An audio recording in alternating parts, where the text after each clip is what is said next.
Oh, God.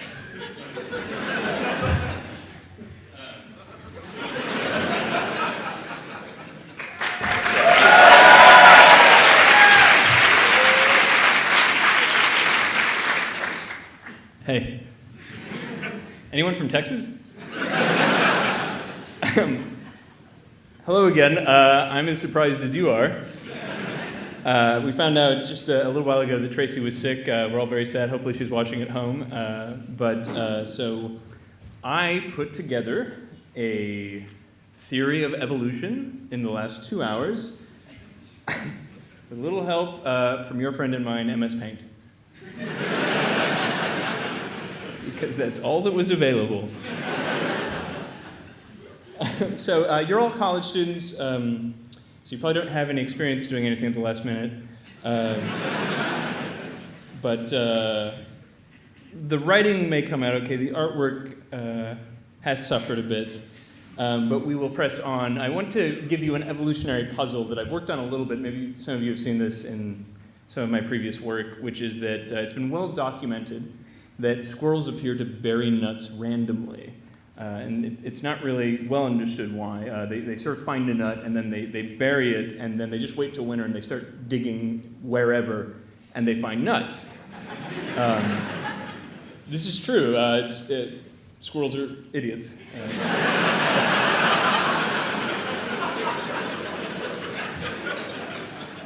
And if you think about it, it's a really crazy strategy. It would be sort of like... It'd be like saving money by throwing a 20-pound note out the window every time you got it and just assuming if you threw out enough of them, when you went outside, there'd be money for you. I have a slide for that.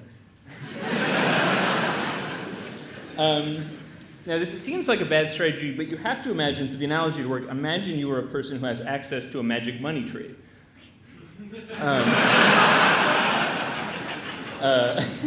Then this might be a viable way to do your business. In other words, the dominant theory right now is that the squirrels bury money randomly for the same reason MPs bury money, which is that there's just plenty more where that came from. See, that's a squirrel.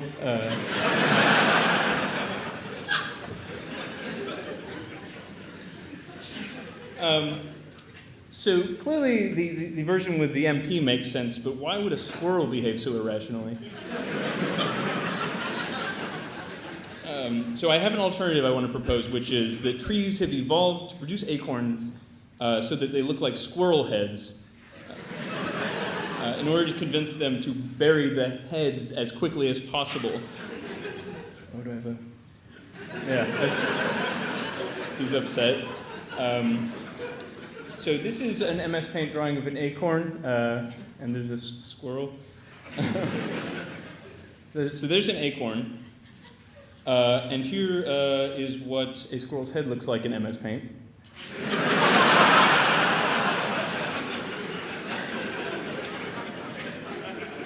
And you can see they're practically identical. And there must be a reason. So here's how our theory goes. Imagine you're a squirrel. That's you equals a squirrel.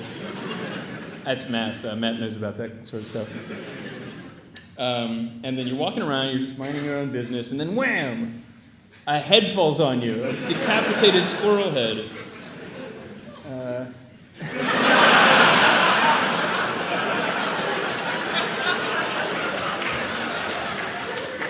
This is the slide where I discovered there was a text tool in this.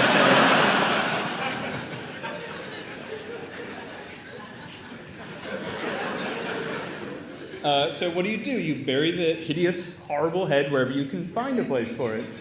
Oh.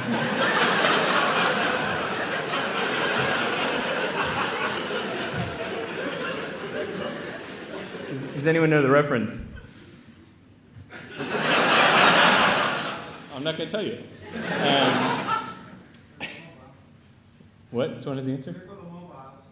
Oh, the phones. The phone is not the author of the phone. So you bury the head wherever you can. Now, suppose you've satisfactorily buried the head, and then another one falls. and another, and another. So you bury those two. And you bury, and you bury, and you bury, and things keep coming and coming, one after the other. And this perfectly explains the random distribution.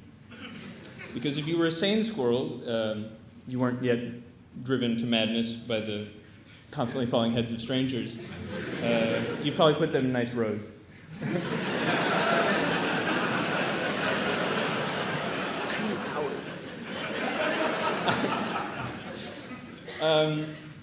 So you're probably already convinced, but you might question, well, why doesn't the squirrel just evolve to be able to tell a nut from a head?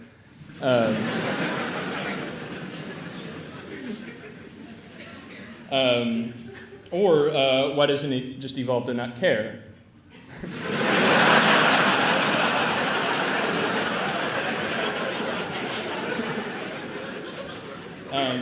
And there's a simple answer. It's a symbiosis between the tree and the squirrel. There's a mutual advantage to be had here. That's a tree on the left. So what happens is you've buried thousands of these comrades of yours, these heads, and at this point the squirrel becomes what we call nuts. It's an acronym.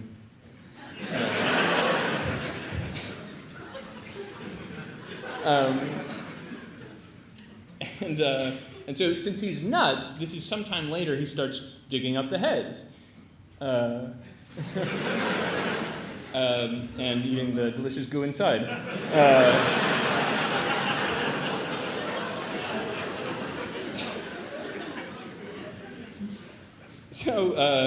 By this means, the squirrel gets plenty of nutrition. He probably actually eats more than he was going to eat anyway. And the tree benefits because some of the nuts don't get dug up later. He just doesn't get to them because he's crazy, so you get more trees. Hooray. I forgot about the text tool there, I guess. And when you have more trees, you get more acorns.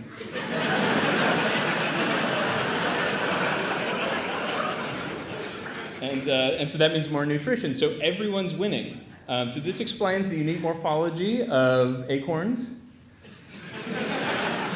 And the random distributions of nuts. In closing, I want to document, a good theory should have explanatory power. We want to posit a future research direction. So we think when nobody's looking, it's probably the case that squirrels sit around and cry and drink. And we'll be looking into this after the show at the park, actually. So in closing, given the clear benefits to squirrels in this process, perhaps we should go back to our earlier analogy and consider whether it would be beneficial to throw realistic human heads at members of parliament. Thank you.